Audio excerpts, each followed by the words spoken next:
You ask Tiger to solve. This deals with linear equations with one unknown. The final result is x equals 7/2. Let's solve it step by step. Group all L terms on the left side of the equation. Subtract 3x from both sides. Group like terms. Simplify the arithmetic. Group like terms. Simplify the arithmetic.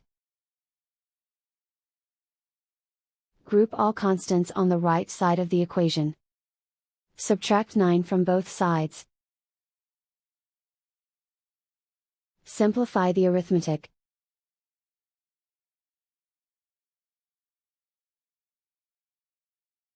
Isolate the L.